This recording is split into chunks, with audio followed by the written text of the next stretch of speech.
Hi everyone. I would really happy to welcome you to today's GADN Members Meeting titled Palestine, Feminist, Anti-Racist and Decolonial Perspectives.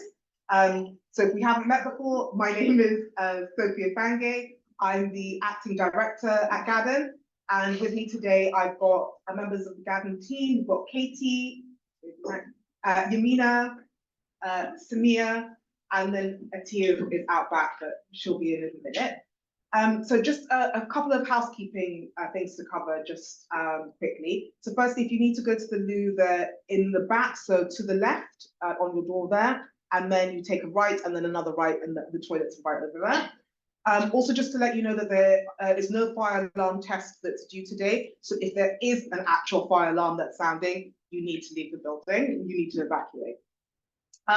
So you might have noticed, especially through the communications that we've sent to you, that this is a slightly different GADN members meeting, largely because we tend to normally have a secretariat update at the very beginning. We tend to also have a members roundup where we hear from all of you on the kind of work that you're doing.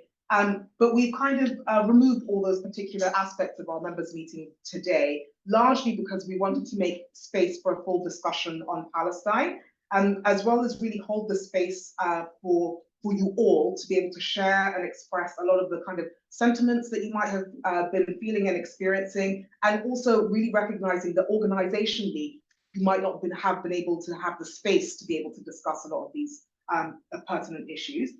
So we're really grateful to be joined by our virtual panel today, and our speakers will be introduced very shortly by our moderator. But we're also really grateful to be joined by Dr. Awino Okech, our moderator, who is the Professor of Feminist and Security Studies at SOAS, and the founding director of the Feminist Center for Racial Justice, and also a GADN Trustee, and she'll be moderating the panel for us today. So I think just really briefly before I go on, I think it's really important to explain that GADN is holding, at the time that GADN is holding this members meeting, we just want to acknowledge that yesterday marked the 76th anniversary of the Nakba, or the catastrophe in Arabic, as many of you will know, which is really used to describe the events of 1948, when 750,000 Palestinians were permanently displaced. Many were massacred, lost their land, possessions, saw their identities, cultures potentially being destroyed. So we really want to hold this members meeting today in recognition of that remembrance of the Nakba. So you'll have also seen through a lot of the communication that, why are we as GADN holding this members event today, this particular issue? And I think it goes without saying, as many of you will have seen, that we're living through very difficult times at the moment globally, and we're witnessing in real time the unabated violence across Gaza, and as well as the attacks that are going on across the rest of the occupied territories, and across Israel, the kind of suffering that we're seeing of Palestinians that has deeply affected many of us today, I'm sure. And many of you, through your organizations, will be working across the region. Many of you will be working on issues related to humanitarian concerns, peace concerns, and that obviously means that you've been intimately involved in recent events through your work. However, what we're looking to do today is provide you, as our members, an educational space to engage with these issues through the perspectives of our brilliant speakers, anti-Zionist feminist speakers of Palestinian and Jewish descent. But also, as I said, to provide you with the space to be able to share a lot of the kind of concerns and sentiments that you might have had organizationally about what your organizations are doing or probably not doing as it relates to what's happening in Israel and the Palestinian territories. And for us at GADN, I think it's really important to stress that we recognize that as an intersectional and decolonial understanding of feminism that we hold as an organization, we have to understand and recognize that the violence and harm being enacted on women and girls all around the world are a fundamental part of our feminism. And we have to also be part of the wider cause for decolonization. And so we think that this is a really fundamental component of why we're doing this event today, and because it really fits in with how we understand ourselves as GADN. I think it's also inescapable for us to acknowledge that Britain's colonial history in Palestine as well, and the UK government's continued selling of arms to Israel is also a fundamental part of us holding our government to account here, which is why we want to be able to create the space to be able to talk about these issues. And I think for us as a network committed to anti-racism in our practice, I think we're also really, really conscious of the ways in which these events that are unfolding before our eyes, they're having knock-on effects on racial tensions here within Europe as well. And as members within your own respective identities and intersecting identities, you might see that playing out as well. And we want to be able to acknowledge that and be able to speak on those concerns as well. And finally, I would say for us at GADN, we recognize that, as I said, there has been a real fundamental lack of support within organizations to be able to talk about these issues. And I think for many of us as well, recognizing the ways in which this is intimately linked to other issues that are also unfolding across the world, also at a horrendous scale, and the ways in which I think for us, we want to be able to see the intersections between those issues and be able to be supported within our organizations to be able to talk on those concerns as well. So all that being said, we recognize that the issues that we're going to be tackling today are exceptionally sensitive, that they're really tough ones, and we're only experiencing it firsthand here, bearing that in mind as well. So if you need to take a minute to gather yourself, if you need to take a break, please feel free to step outside. If you have any concerns, anything that you want to raise, please feel free to come and approach me as well at any point during this meeting too.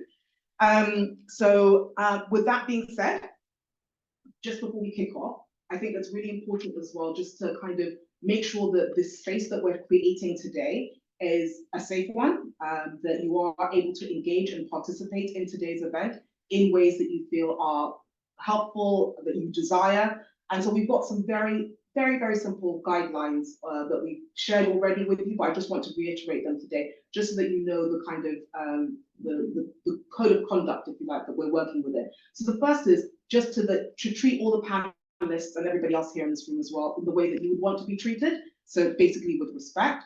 And the second one is just also to just actively listen and value the diversity of views and opinions being shared. And thirdly, I think it goes without saying, is you might have conflicting or differing ideas with what is being shared, but please remember to critique ideas and not individuals. So with that, we'll kick off with a panel discussion, followed by some time for a Q&A so you can ask your questions. So think about anything that you might want to raise with the panelists as we go through.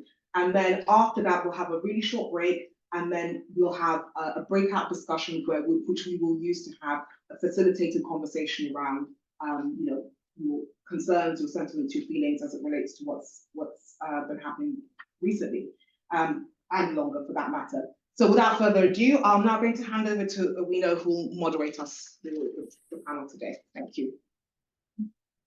Thank you. Thank you very much, Sophie, and to thank the GADN members who have attended and are in the room.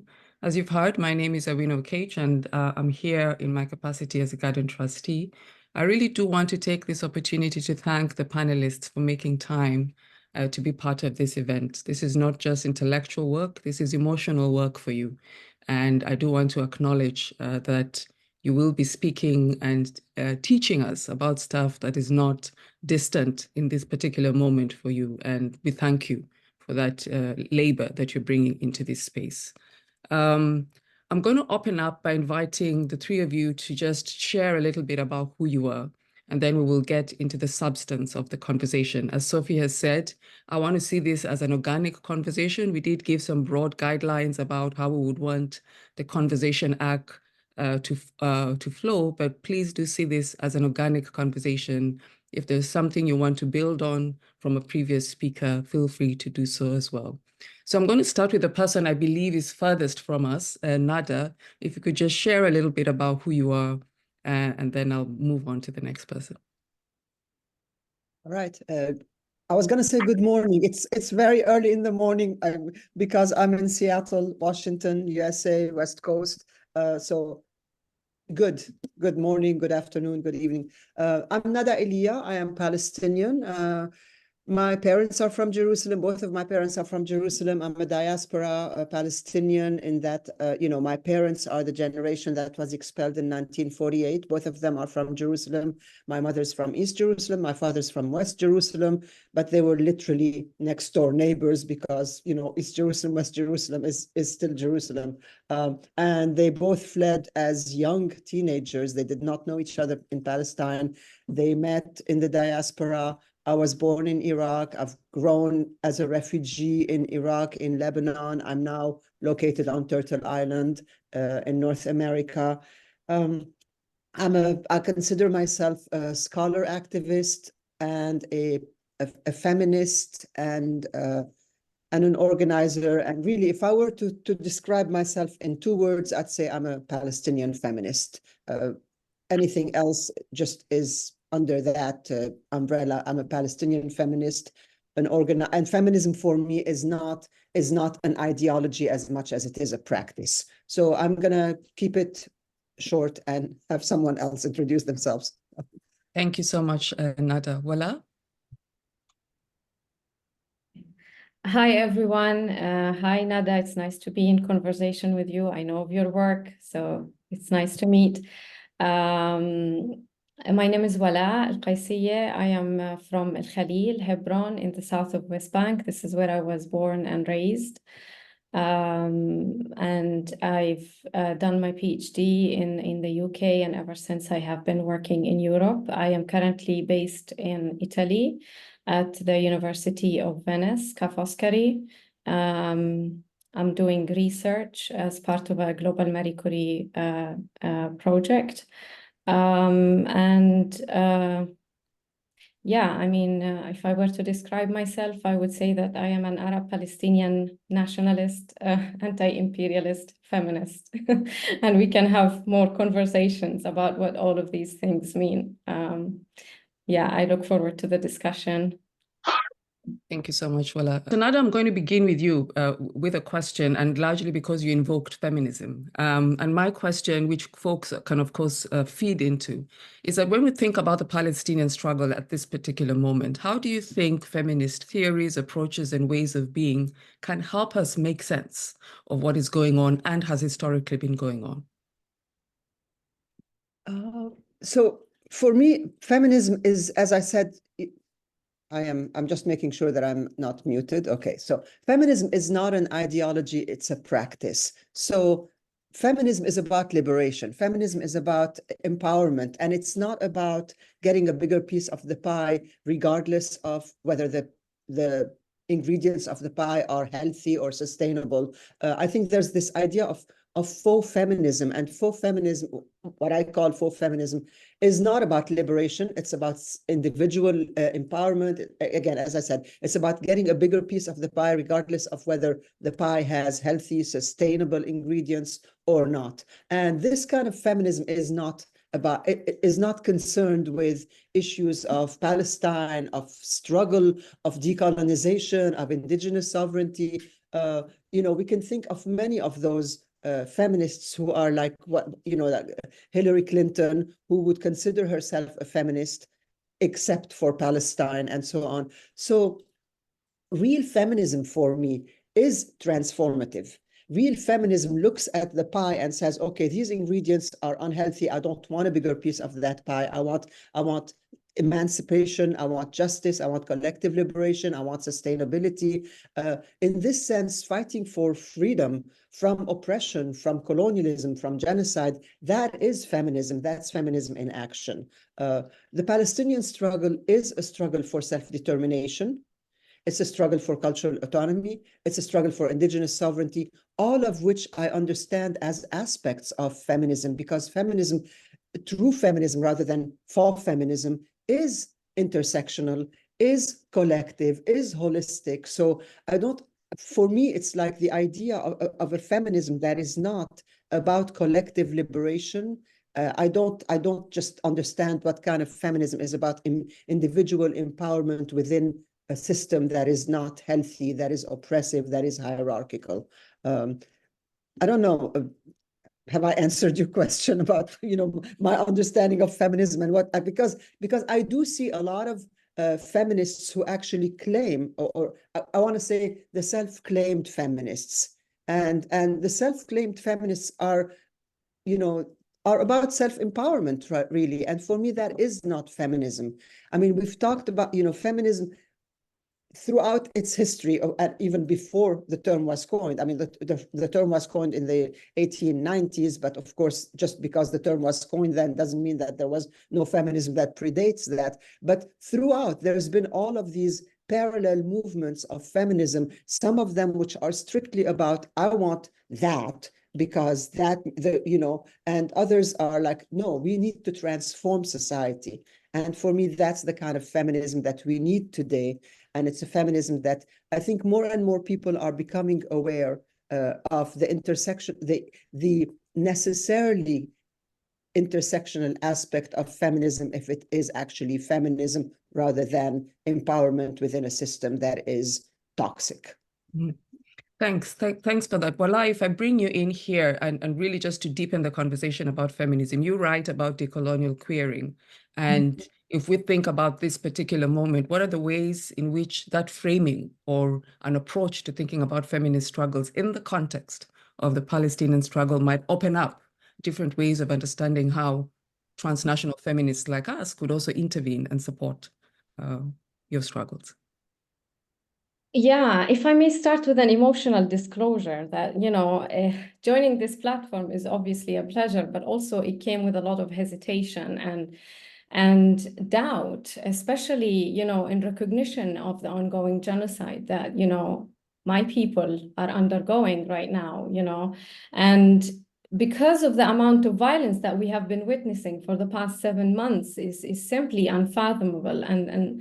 And the ongoing genocide in Gaza does set a clear boundary between Palestinians. I've just got back from a visit to the West Bank, to my family in the West Bank.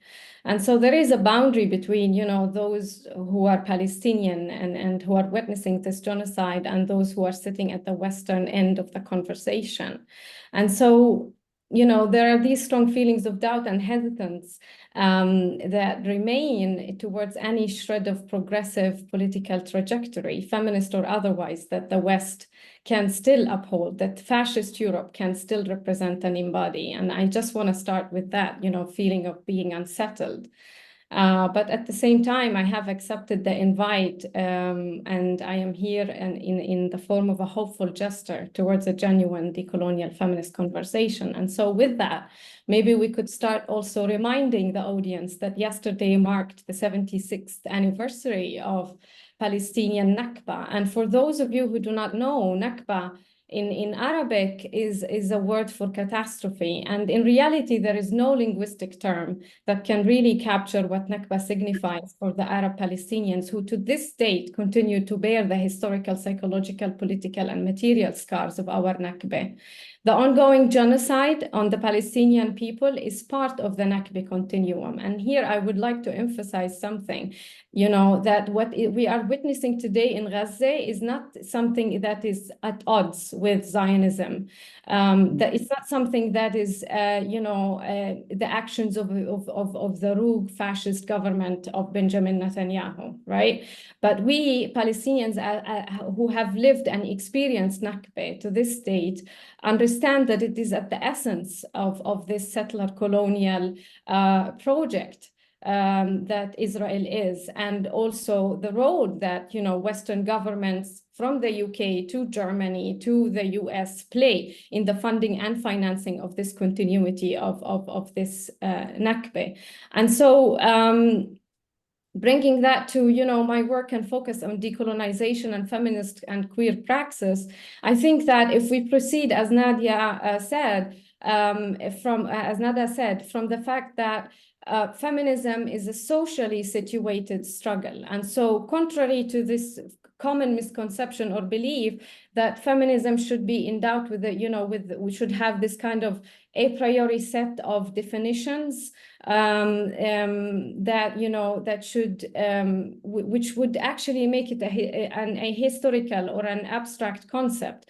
at best, and maybe it will turn it into a genocidal feminism at worst, you know, in reference to the kind of feminism that Hillary Clinton embodies in the world, or at least to the part of the world where I belong. And so, you know, the main point here is to be, you know, what is decolonial queering? It's the whole premise of that work is to be attuned to the web of the social, historical, and material processes from within which Palestinian queer feminist praxis emerge in relation to the Palestinian struggle for national liberation. And we have to also understand and emphasize that the Palestinian struggle for national liberation is a struggle basically to essentially regain one's basic rights as human beings. And, you know, and nothing better than this genocide that, you know, that can demonstrate to us how colonizers and their imperialist backers set the distinction between those who are humans and non-human. You know, we've seen it, and we've seen it in the kind of media and political campaigning that has been waged to this date in the West to dehumanize the Palestinians and greenlight this genocide.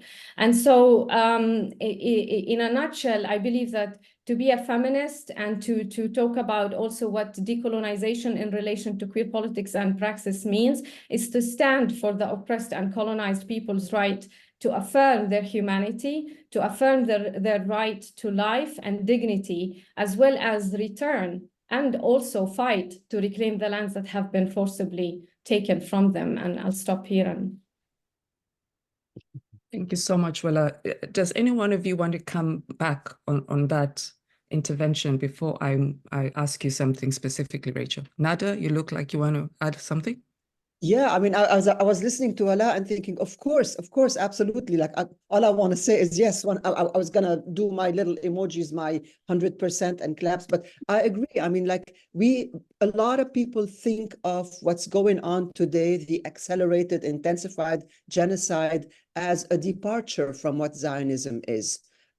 You know, and so many people blame what is going on now, as well as said, on Netanyahu and the fact that Zionism has gone awry somehow, has gone wrong, right? Zionism has not changed much. Zionism from day one hinged on the ethnic cleansing of the Palestinian people. Zionism requires that. Zionism necessitates ethnic cleansing, and ethnic cleansing is genocide, right? So what we are seeing today, and again, I mean, the timing, you know, 76 years later, an ongoing Nakba, and Palestinians speak of an ongoing Nakba, not a second Nakba, not the Nakba didn't happen and end. It started back in the middle of the previous century, and it has been ongoing, and there are times when it intensifies and accelerates, and what we are seeing today is a hugely accelerated and intensified genocide, but not a departure from what Zionism is about. Zionism has always been a settler colonial movement. It has always envisioned and discussed, it was discussed as that in the foundational documents of Zionist thinkers, of early Zionist thinkers. They called Zionism a colonial movement. When we're thinking of Jabotinsky, when we're thinking of Herzl, when we're thinking of Nardo, all of them spoke of the Zionist colonization of Palestine and how colonization should be undertaken. So, and we know colonization is always racist. Colonization is always violent. Colonization is always gendered, and it's always heteropatriarchal, and it always posits the conqueror as hyper-masculine and the indigenous as feminized. So there's always that. And what we are seeing today, I mean, especially when we look at the images of like the sexualized images of these soldiers with the underwear, the intimate wear of Palestinian women, it's like what we are seeing is a visual representation of the rape that is at the very core of settler colonialism. And again, what I want to emphasize, which I think is what Bala was saying very well, but it's like, yes, is the fact that it's a continuation, not a departure. That is what Zionism is. I think what is happening today is not that Zionism has changed, but that a growing number of people's perception of Zionism is what has changed. There's a growing understanding that Zionism is essentially a violent, settler, colonial, racist, gendered movement rather than a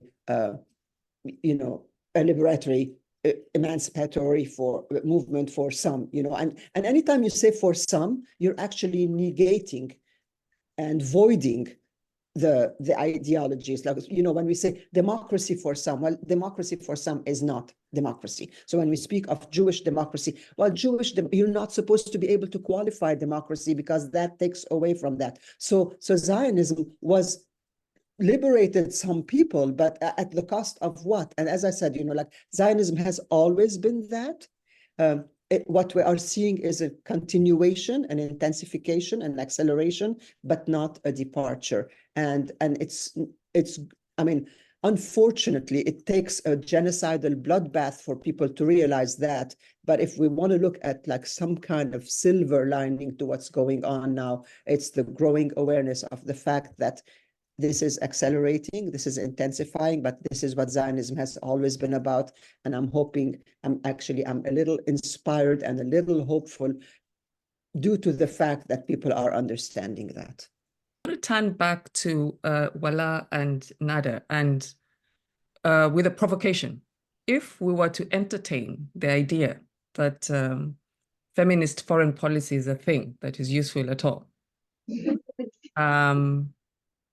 what is your reflection on the inherent contradictions of governments that mobilize their approach to foreign policy as being feminist, and the ways in which they have responded to the current, to the October 7th, the events since October 7th? And if you were to entertain the possibility of offering recommendations on what to shift around feminist foreign policy, what would you say are the things that need to be done? The recommendation could also mean saying, abandon the idea. That is also a recommendation. But that's a provocation. Wala, do you want to start? Yeah, I can, if that's okay by Nada. Well, I mean, there's no effectiveness whatsoever to these feminist foreign policies that are situated within the Western imperialist core, and it has to do with something that Raquel was explaining. It's about the mode of reproduction of the imperialist Western core, people in Euro-America, how they reproduce themselves in relation to the expropriation and mode of extraction, and in this case, in its epitomized form, in the genocidal form of killing Palestinians. And so when we talk of feminism, again, I want to go back and re-emphasize again that idea of that any understanding of feminism, it has to emanate from within the historical, social, material context and conditions within which it is situated. Any understanding of feminism can be situated. And so again, looking at what has been happening in Gaza, and we are 7 months into genocide so far, I guess they've really demonstrated their effectiveness in greenlighting genocide, these feminist foreign policies in Europe and the US. And this was shown in the way that these governments were within a blink, where they were willing to cut aid to millions of Palestinian refugees, to UNRWA, and then also while continuing to send weaponry and arms, arming one of the most military and technologically advanced armies in the Middle East, and while also vetoing a ceasefire. And this was the case of the German Annalena Baerbock, and maybe, yeah, you can talk more about it. And it's just, she stood against a humanitarian ceasefire, so much for being a feminist, right? She's the one who's rallying a German feminist or a European feminist foreign policy. And all of that comes hand in hand with cutting ties with Palestinian civil society groups, because now they are all branded as quote-unquote terrorists. Yeah, I mean, we can talk about genocidal feminist foreign policy for sure in this case, and that's the best characterization for it in my view. And I mean, and it is not shocking. We can go and read the literature that third world feminists have provided for us so far about, you know, how much, you know, imperial and white feminism emerges from the womb of empire and comes to its service, right? So it is not at all shocking to be seeing, you know, this kind of feminism being rallied and advocated for. And as we said before, you know, Hillary Clinton is the best incarnation of that kind of feminism. And so, I mean, what would we do about it? Yeah, absolutely. We have to refuse it. We have to rally against it. We have to object to it. And it's been really heartwarming to see the kind of activism and shouting at Hillary Clinton, calling her for who she is, a war criminal. You know, and also we have to stop using feminism as a way to patronize the Middle East and the Arab region, and in ways that justify new colonial wars of aggression. And here I must emphasize the point that Palestine is not, you know, in isolation from the European and NATO imprints that we have seen all over the region, from the war in Afghanistan to Iraq, to the sanctioning of Iran, to this and Syria, and the war on Yemen and Libya. And yeah, I'll stop here and let the rest. Nadia, do you want to come in? You're on mute.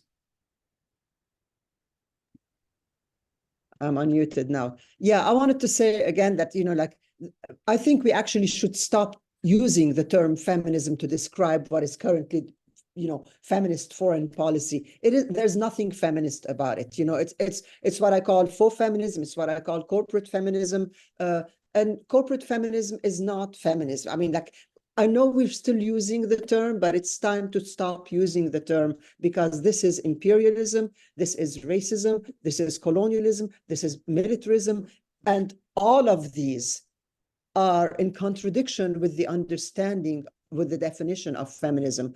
But using that term feminism to describe that is actually it's beyond counterproductive. It's actually harmful. It does not acknowledge the humanity of the Palestinian people. What kind of feminism do we have that actually looks at a people being genocided and supports the oppressor? This is what we're having today under what's called feminist foreign policy. So I think the fundamental change would be two-way. Either stop dropping, drop the term feminism when we're talking about these imperial, genocidal, racist, colonialist movements that we are seeing. Drop the term feminism. It isn't feminism. Or basically, we need a transformation, not a reform. You know, I'm an abolitionist. I guess I should have, as we were introducing ourselves, we should have, you know, I totally am an abolitionist. I don't believe in reform. Reform fixes a system, as if the system could possibly be, as if something can be retrieved from the system and it's just gone awry. And as I said, you know, Zionism has not gone wrong. Zionism is doing what it was always meant to do. So what we need is a transformation, not a reform. And I think we also need a transformation of the understanding of feminism, and a transformation from seeing Israel as an enlightened outpost of democracy, and all of that is the colonial idea behind the foreign policy that still supports a country being actively engaging in an accelerated genocide. It's not like people don't even know what's going on. I mean, I always say, you know, when I give talks and everything, I always say, if you've ever wondered what you would have done during the Holocaust, you're doing it now. Right? There is a genocide going on. There's nothing secretive about this genocide that is going on. Everybody's newsfeed every day is about how many more people have been killed. 600,000 have been displaced from Rafah just in the past 2 days, after having been displaced from northern Gaza into Rafah, and now they're having people, like, you know, this is not something that people don't know about.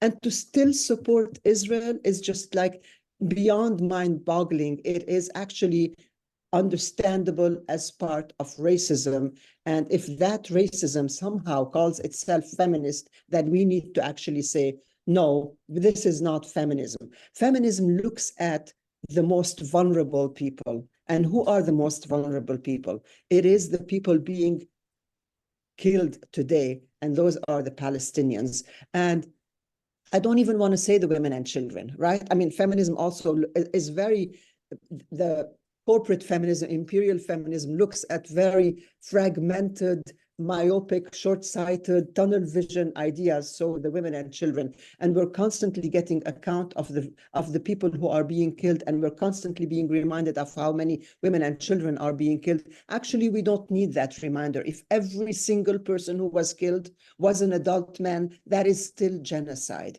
right? So we need a complete vision change, terminology change. We need a transformation of like looking at what is going on and seeing it for what it is, seeing it for, this is not Israel defending itself. This is Israel engaging in genocide. Recommendation. I just jotted down as you were speaking, like what would be my recommendation? My recommendation is to always look for the most vulnerable. And I mean, I don't know how anyone can look at what's going on and not say that the most vulnerable are the Palestinian refugees in Gaza, and formulate policy to actually uplift, help, support the most vulnerable. And the current foreign policy coming from the West is certainly not that. The current foreign policy coming from the West is supporting the oppressor, is supporting the country that is engaging in genocide. And again, it's like, this is not, oh, we didn't know. Of course we know. Of course we know, and we are sending them more weapons. We are giving them more money. So the recommendation is, you know, look for the more vulnerable and see if that's who you want to support. You know, I'm asking that of imperial countries, and so I know that it's not going to happen at the level of imperial countries, but it is happening at the popular grassroots level, where more people are saying, no, this is wrong, and we don't want to be part of it. I'm a prof in the US. I'm seeing all the student encampments, and I'm seeing that there are people who are willing to actually risk their academic careers, who are willing to risk their livelihood. I'm risking my livelihood every time that I speak, but it's like my livelihood. If you're not willing to risk your livelihood when there's a genocide going on, again, you're not a feminist, you're not an activist, I almost want to say you're not human, right? Because we know what's going on. And whose side are you on? Are you arming the oppressor, or are you helping the people? So foreign policy coming from the West at this point is whatever it claims to be. As well, I was pointing out, it's like, who are you supporting? Who have you withdrawn support from, right? When we stop funding civil societies doing the work on the ground, when these have to come, I mean, all the GoFundMe that are everywhere, all of these mutual aid campaigns, depending on people to, donate, which we're willing to do, right? Because those of us who can, because the governments are not doing it. I don't know. I'm going to stop now, but it's like, what is my recommendation? I don't know that it's going to come from the oppressor. Thank you, Nada. Rachel, I want you to wade into this debate, and then Sophie, I want to move into the room for any questions. Voila, and then we'll move into the room. Just a quick comment, just bringing in what Nada and Rachel were both saying, you know, because Nada mentioned like how much we have to have this awareness of who we ought to help and who we ought to stand by. And it is very clear that, you know, the poor Palestinians in Gaza are the ones to be helped in this case and not their oppressors who are armed to their teeth. But at the same time, I want to also say that it is these poor Palestinians in Gaza who are teaching the entire world how to regain their humanity. So there is so much to be learned from Palestinians, right? They are teaching us and they are teaching Europe how Europe is ought to save itself first and foremost from the monster brewing within. And so Palestine ought to teach Europe. And so before we formulate foreign and we want to go and teach others and save others and how to be best feminists and how to save the queers, we got to save ourselves from the fascism and racism and anti-Semitism that is brewing inside here. And, you know, I am also speaking from Italy, fascist Italy also, same ways of handling protesters, same ways. Meanwhile, we have protests for Nazis with their Nazi salute and the police is sitting there just silently watching them. And so Palestine ought to save us and to save Europe from the fascism that is within it. And that's the lesson to be learned for any feminist policy. And disarmament, obviously, that has to be at the heart of anything that is feminist. Thank you. Thank you so much, Wala. Sophie. Thank you, speakers and panelists. We massively appreciate your contributions to this discussion. Such a rich conversation. I've been furiously taking down notes myself. So thank you massively. If we can just give everybody a round of applause, please. And also for being really candid and heartfelt, because I know many of you had your reservations about being part of this panel, and rightfully so because of everything else that's going on in the world right now. So we do appreciate you taking the time to be part of this discussion. So we're now going to move into the Q&A portion of the session. So hopefully, as our brilliant speakers have gone through their observations and their contributions, you've thought of some questions that you might want to ask. So we're going to go round the room. We'll take questions in a few rounds. But I also just want to say, so we have 30 minutes for that, but I just want to preface a little bit. Oh, can you hear me now? Is that better? Is that better? Okay, great. So just before we get into the Q&A portion, I just want to say to everybody, as you think of your questions, perhaps also just maybe, I'm not saying that you will, but perhaps don't burden our speakers with questions about what you should be doing, what you can be doing. So just something to bear in mind. But also just to say to our speakers that you're under no obligation to answer any of the questions. If anything feels better left unanswered, that's also perfectly fine. And also just to say to everybody, just to take a minute to honor the contributions that have been made and shared with us as well, and your candor in doing that. So with that being said, who would like to ask a question? Sure, let's start with you, Julie. Hello, I'm not sure if you can hear me or see me. Hi. Firstly, thank you, shukran, to all of you for being here and speaking to us. And on Walat's point, I think one of the things I always tell people is, as Palestine will be free, Palestine will also free us. And it's such a big point to make. I just think, you don't have to answer this question, I'm just very curious about your thoughts about the resistance and the resistance movement in Palestine, in the West Bank, across the Middle East in general, the resistance against settler colonialism, the resistance against Israel. I think that's one of the biggest things that has been demonized in the UK in particular. I think it would just be interesting to hear your thoughts about how that can be tackled through some of the concepts and the praxes that have been discussed through feminist theory, through anti-imperialist theory, and what your thoughts are on moving forward with like respecting the resistance while recognizing some of those difficulties. And yeah, thank you. Thank you. And we have one other hand. Lata, let me bring this to you. Yeah, so thank you. We've lost you.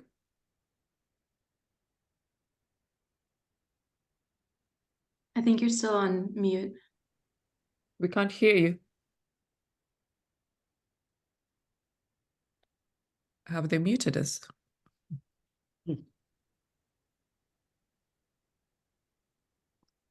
Yeah, we can't hear you.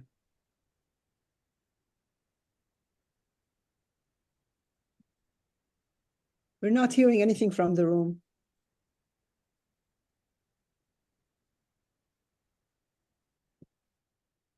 Okay, can you hear me now? Yes. Great. Okay. So this question about resistance, I'm really glad you asked it. And I kind of have a follow-up sort of a related thing. What do we do as decolonial feminists in thinking about violence? Because for me, the most frustrating thing has been that, you know, the oppressor gets to be violent, and this is always justified.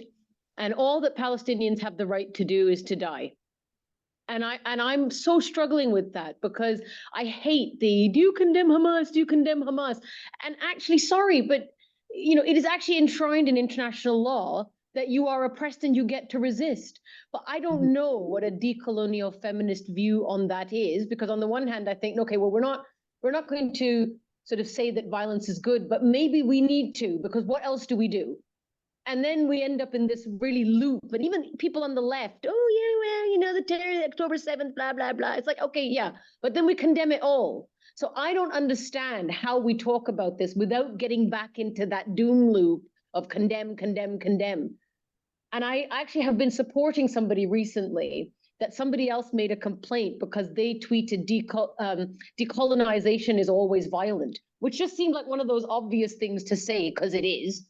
And then somebody complained about this. So I'm in the middle of this kind of conversation trying to work out what to do, because I'm thinking, and you're like, you're an expert in this and should have the right to say that. And then somebody is complaining, oh, you're celebrating the violence of October 7th. It's like, actually, if that's how it gets interpreted, that as decolonial feminists, who I imagine we are condemning violence, where does that leave us? And I think that feels, yeah, I want a different conversation, and I don't know how to have that conversation. And I'd love to know from speakers from the room what we do about that. Thank you. Thank you, Letta. Any other questions before we head back to the speakers? Okay, let's take those first two questions. So Awino, perhaps you can make a determination about who answers which question. I think Wala is itching to go. Do you want to start, Wala? I saw also Nada, she took off her mic. I don't want to. Do you want to go, Nada? You sure? Go ahead, you can go first. I mean, the two questions are connected, and they are so pertinent, you know, to the current moment. And also we as academics are faced also within academic circles of, you know, there's a lot of like philosophy of nonviolence, and like I've just finished to write this like piece where I put all of my like answers in it, and it has to do with the questions of gender, genocide, and counter violence of the oppressed. We have to talk about this, you know. And I was really furious by something that, you know, a fellow, if you want, you know, anti-colonial feminist, Judith Butler, she's so famous like in the West, and students really love her and consider her really radical. And she published this London Review piece that pissed me off and pissed a lot of Palestinians off in the aftermath of October the 7th. And it was basically repeating the same argument about how much we have to kind of adhere to nonviolence. And it's just very, you know, ahistorical, and it kind of, you know, Palestinians have resisted for over 76 years in all various means, including armed resistance, right? So it is like part of the accumulation, like the accumulative force of the struggle. There is also armed resistance throughout this, you know, these whole years. And also at the same time, what we see consistently on the part of the West throughout all of these years is we condemn Palestinian counter violence, resistance, we condemn it. It becomes terrorism. And I'm wearing today the, the PFLP kufiya to remind that, it's a feminist value to stand for what Layla Khalid, for those of you who don't know her, who was a member of the Popular Front for the Liberation of Palestine when back in the late 60s, we had, the leftist Palestinians with the women at the forefront of the resistance doing hijacking work and doing operations, and yet condemned as terrorists, right? And now we have Hamas, and then like we spin it and it becomes about the Muslim terrorism that we ought all to oppose and condemn. And then we have this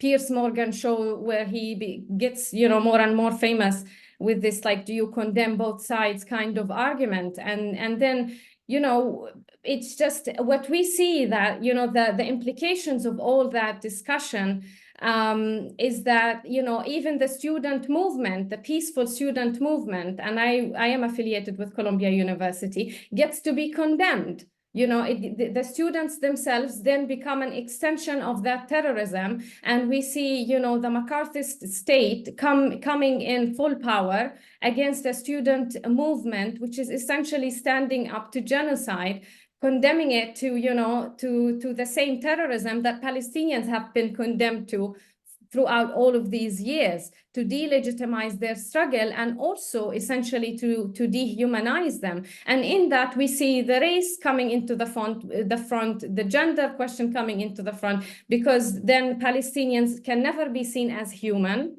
Right? We see, all we can think of is a bunch of brown, cannibalistic men who are just, who have this hype to just kill and rape, right? And this is what was the media narrative has been telling us. Same way that the NATO regime told us that Gaddafi was so hyped up on Viagra, and his men were raping women, and so we needed to go and destroy the entirety of Libya. So I mean, there is a lot to say about that, and in the way that Palestinian counter, violence or resistance gets to be framed in Europe and the US is only to dehumanize Palestinians and also to allow genocide in the way that we have seen it happening, basically to green light it by these politicians and media propagators. And so there is no humanity for the colonized in the process of them waging their struggle for humanity, and this is something that Layla Khalid always says, reflecting, and she's been banned even from universities when we try to bring her on board to speak and be part of a discussion or a conversation about what does anti-imperialist feminism might signify. The conversation is completely shut off because they don't want you to learn anything about what third world feminism and what did Fanon, when he wrote about counter-violence of the oppressed, what did he want to say about that? We live under capitalism and imperialism, essentially a system that is violent, and we, it is all drenched in blood and sweat. It is a violent system, and it's quite amazing when we see like a place like the UK, how the same white men who rallied for autonomy in the most, racist terms and also passionate ways that the UK needs to regain back control of its lands and so on. But when we talk about an actual system of like, that was in relation to the EU, but when we talk about actual system, people who have been for 76 years, I always say, like, they talk about the hostages. We are an entire nation held hostage here. I went to the West Bank. I stayed with my family. I wasn't able to step out of the house because you cannot, literally, it's too risky to move and all the roads are blocked. You cannot go anywhere. Israel holds an entire nation hostage and nobody cares to humanize us, to put a face or to tell the story of the Palestinians. So we just become numbers, faceless, and meanwhile the only innocent civilian that ought to be saved and whose violence is legitimized is that of the Israelis, which is really, really scary when you think about it. Thank you. Well, Nada, do you want to come in? I don't want to, of course, I agree with everything that what I just said, but I also think that what we need to do is redefine the terms. What we need to do is actually present what Israel is doing as violence, whereas here, for example, in the US, we keep hearing over and over and over and over and over again, and I'm assuming that it's the same elsewhere, Israel is defending itself. Israel is not defending itself. Israel is actually engaging in genocide to defend an illegal occupation, and Israel does not have the right to defend an illegal occupation. Israel has a legal obligation to end the illegal occupation, to lift the siege, to dismantle the apartheid wall. So we need to actually redefine the very terms of the conversation. So Israel then is presented as the violent oppressor, and then counter-revolutionary violence should be understood as counter-revolutionary violence. It takes that. If it wasn't for the violence of the oppressor, there would be no need for a violence of the resistance, right? I mean, we're operating in a context that we have not initiated, a context of violence that comes from an oppressor. And how do we respond? And, there's been a long history of response. Again, as what I was saying, some of it non-violent, whatever that means, like not armed resistance. And every single aspect of the Palestinian resistance has been demonized. I mean, BDS, right?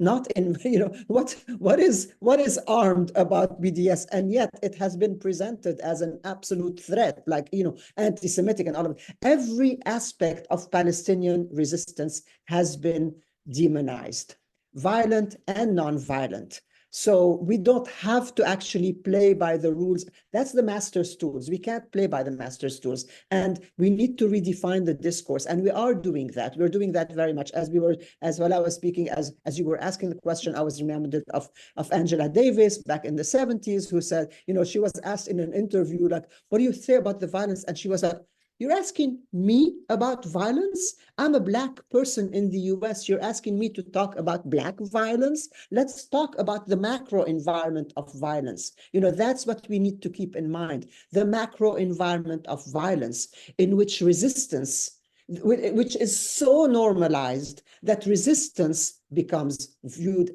is seen as violence rather than as resistance. A very simple example that I used to give, and I don't because, anyway, it's like, if a woman being raped scratches her rapist, would you call that violence?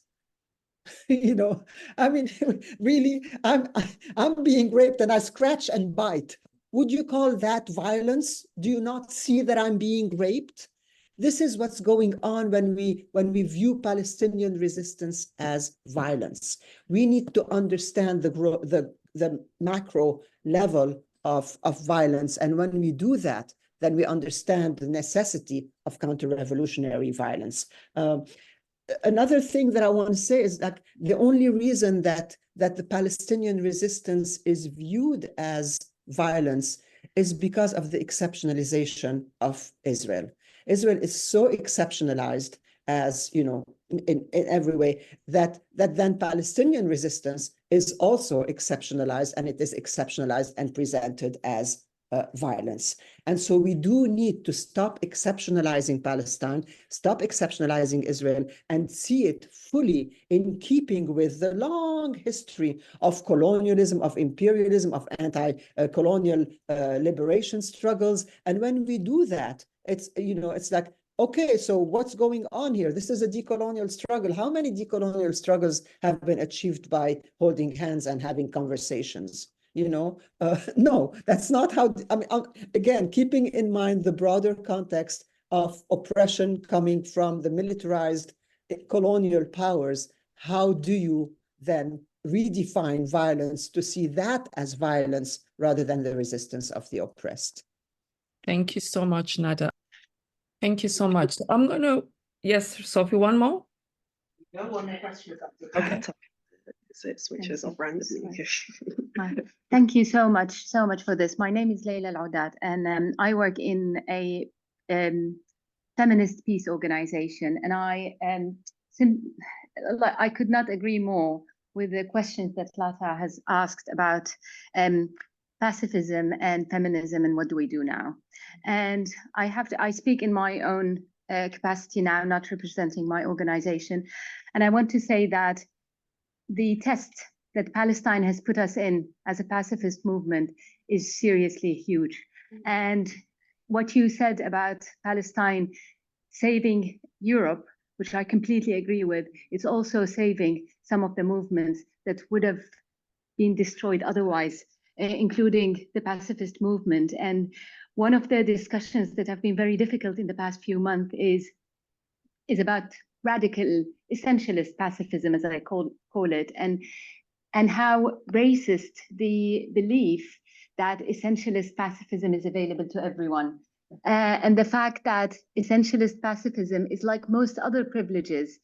Very few privileged people get to cruise through life without knowing what would they do if their children and elderly parents and themselves were tortured and abused and killed in pure daylight.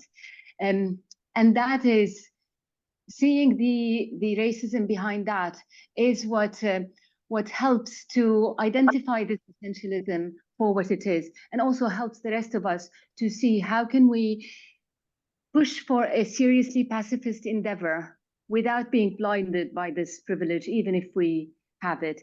And my question is, in 2020, and I was laughing when you were speaking about the privileged men who want independence, except if it's for the Palestinians. These same people want every one of us foreigners to go back home, unless they're Palestinians. And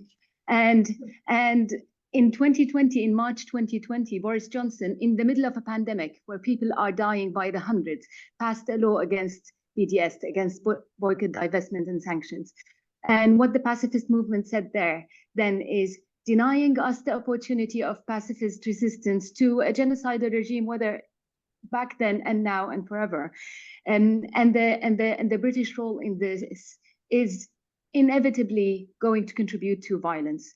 So I'd love to hear from you, where do you situate BDS and this vile, vicious attack against every pacifist option of resistance within this discussion? Is it still the place where we should at least signpost those who are so committed to pacifism to go and do against this government and other governments who are criminalizing it? People who spray paint on arms companies that are selling arms to genocide are getting 8 years in prison on the most vile criminal investigation. Just like for a comparison, in the UK, people who have trafficked and raped and systemized the rape of women got 4 years in prison. So where do you situate BDS? How do you want us to move around it? And I'm not asking them to do our homework, but I'd really love to understand how you see it. What do you want? How do you want this to be seen within the struggle we're having? Thank you. Just unmuting myself. So I'm going to answer the question basically about BDS and like people who are willing to engage only in BDS. Fine. However, BDS was modeled upon the South African call for global solidarity and the African call for global solidarity in the form of boycotting South Africa and divesting from South Africa. That is not in and of itself. This is not what liberated South Africa. This is not what ended apartheid in South Africa. And I do mean, official apartheid, because obviously we're looking at a country that is still unfortunately in the grips of the same kind of oppressive systems because the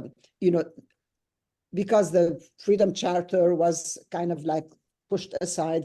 But the thing is, to speak about the Palestinian call for BDS alone, it cannot liberate Palestine. I'm sorry, but it cannot. The BDS has played and continues to play an extremely important role. And as far as I'm concerned, and I am a BDS organizer, and I've given talks for the past 15 years all across the country about BDS. BDS for me is primarily an educational tool.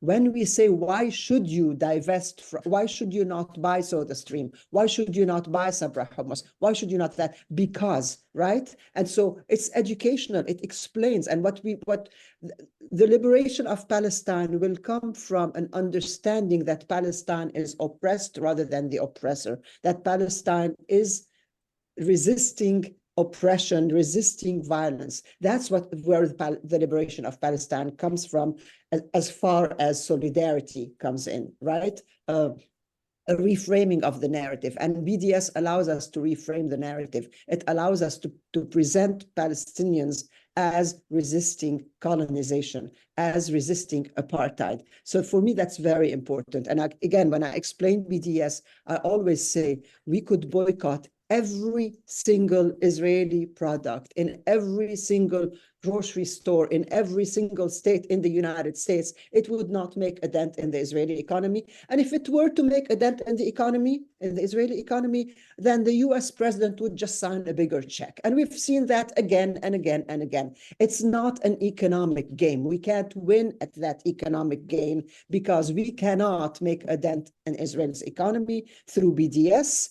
And if we were somehow to make a dent in Israel's economy through BDS, well, apparently we are sitting on such huge amounts of billions of dollars that are not going towards education, that are not going towards housing, that are not going towards the necessary things here, but they are going to Israel. So the president, whoever that president is, Biden, Trump, Clinton, whoever that president is, to be president of the United States means you write a bigger check to Israel. And so BDS is not about that. BDS is about education. Why are we, and education is what it's, education in terms of like explaining who's the oppressor, education in terms of basically changing the narrative, reframing the narrative. That is the role of BDS as far as I'm concerned, and it's done a very, very good job of that. But to think that I would only engage in BDS means, well, I'm not really supportive of what it takes to liberate Palestine. And that's something we also need to understand. BDS alone educates, BDS alone changes the narrative, BDS alone will not liberate Palestine, right? So we need to, and also BDS is like, we need to uplift the fact that there's always been a number of parallel discourses. So when I say about BDS changing the narrative, it's not changing the narrative as much as uplifting the alternative narrative. There's always been an understanding of Palestine as oppressed, of Palestine as colonized. So BDS actually has played a really important role in uplifting that. I'm in no way dismissing the importance of BDS. And if people want, you know, of course, and I boycott, I absolutely boycott. There's not a product in my house that is on the BDS list, right? So it's not, but we need to understand that BDS is one of many tools that have been used, and that it is actually racist to say that is the only tool that anyone is ever going to use. So that's my closing remarks. Thank you so much, Nada. Wala? Okay, I'll be brief because I know the time limits as well. As a Palestinian, I would say BDS is a tactic and is not the overall and one and for all strategy, right? It's an important tactic, and it is really crucial to come after Israel in the form of sanctions and divestment. And I'm not talking at the level of dates and you know, oranges. I'm talking at the level of arming, of stopping the armament of Israel, and also, I mean, like taking inspiration even from some of the work that is being done, like the Palestine Action Group, and you know, going into these you know, military industrial complexes and vandalizing them, occupying them, and really being loud and clear that, you know, that we oppose this. And so BDS is really important in the way that it needs to single out Israel as a settler colonial project.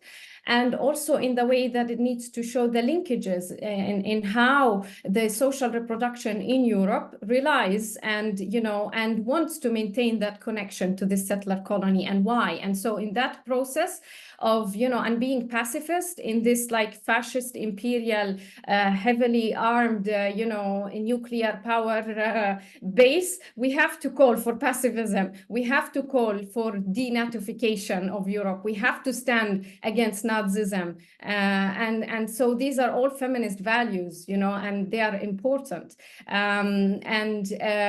It is part of what the context also imposes, while also humanizing the revolutionary forces of the South, including within the struggle for Palestine, because that's the kind of political and moral compass it's telling us, that we need to stand against these structures, these imperialist and settler colonial structures, and that we need to bring the establishment down. And, you know, to do that, I mean, even just looking at the context of Britain in terms of politics, I mean, there is no Labour, there is no left in Britain. You know, I always say there is right, centre right, and the radical right, you know, outright, you know, that this is all you're left with. And that is the you know, the challenge here is to change, you know, this, and to kind of tackle this head on, and also including how much the Zionist lobby has had an influence and infiltration within the Labour Party. All of these difficult questions has to be attended to, and it's not just a question of a democracy show and just going out right there and like peacefully protesting. I think the more difficult task is the one of organizing, so political education and also, you know, alternative party making, because everyone knows that this system doesn't work any longer, you know, and what it's only doing is just fueling fascism and Nazism, and, you know, soon enough the war will explode in Europe, and the likes of us will be the first to be on the front line of that war. And so how much there is also an impetus to organize and to lead on for genuine political and progressive you know, political change. And, you know, we have to also study history in that way. When I talk about political education, what is the history of Europe, you know, after the World War II, and in what way America also had an influence in the killing of any kind of alternative future for Europe. And so there is a huge task ahead, and BDS is part of that, but also we have to center what, you know, what Europe needs to do to save itself in order to stop the genocide in Palestine.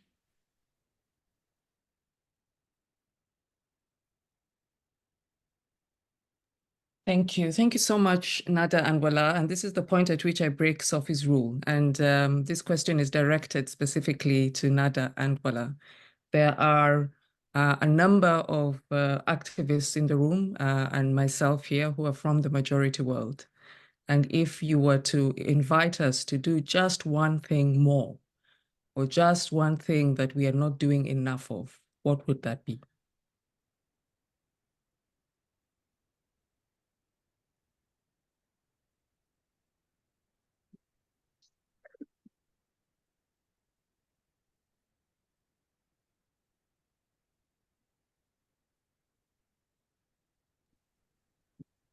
Okay, I'm going to take a stab at it. And I want to say, you know, basically integrate intersectional. And I'm saying that, so I would say further integrate Palestine as a decolonial struggle, as a feminist struggle in all of the analysis, right? But stop exceptionalizing Palestine. I think that as soon as Palestine is understood within the context of all of the struggles of majority world feminism, we've made huge progress. So not only a full integration, but like knowing that it goes both ways or three ways or whatever, you know, it's like it's reciprocal. We are, as a Palestinian on Turtle Island, I am very much an immigrant here. And so how do I negotiate that position? The constant understanding of how interrelated our struggles are.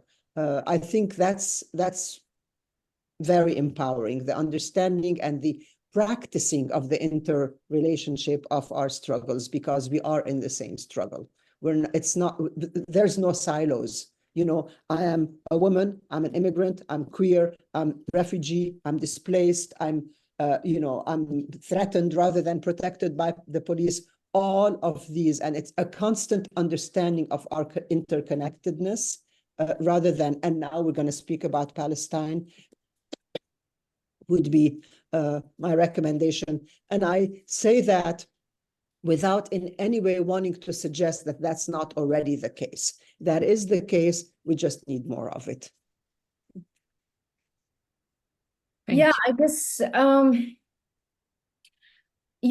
again, like, as people who come from majority of the world, from the global south, to keep the compass there, I look at Palestine, I look at South Africa, I look at, also many countries in Latin America in the way that they have been, very firmly and coming to the forefront of supporting Palestine. And it's also in the way that it really has, as I said at the beginning, set the clear boundary between, the so-called civilized West, and we are sitting in it, and we are a contradiction as well, like one of its contradictions, right?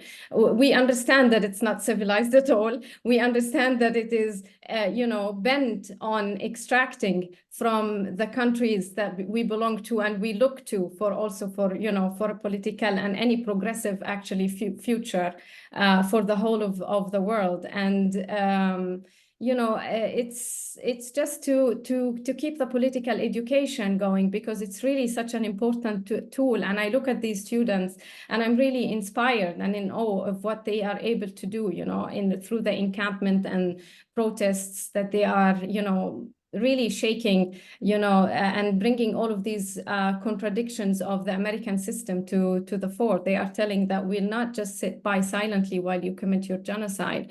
And so there is really an important task ahead in terms of political education, and in terms of not just looking at identities as they intersect or in the ways in which we just keep, because there was a way also for capitalism to integrate that. And I see it in the academy, how I can be tokenized as a woman, of color coming from Palestine, tick, tick, tick, all of these good things that should make, all of these institutions look better and inclusive and all of these fancy terms. When in reality, they are not inclusive and it's far off from any reality, but at the same time, they tokenize us. So how much we need to have that kind of awareness within these spaces, but also how much we need to kind of work together to create a different world from the one that we live in, and different, essentially to fight alongside the majority of the people towards a different humanity, to regain our humanity, essentially. Thank you so much. By way of closing, let me say two things. And Nada, I want to thank you for your generosity in suggesting that the work has been happening. We just need to do more. But I do also want to recognize that, speaking as an African feminist, the Palestinian struggle for most of us has been something that's been out there. And recognizing, as you all said, it's been an ongoing Nakba, but there's something that happened since October 7th that has forced us to pay attention quite powerfully. Unfortunately, for some of us, it has taken October 7th for us to pay attention, to not look away.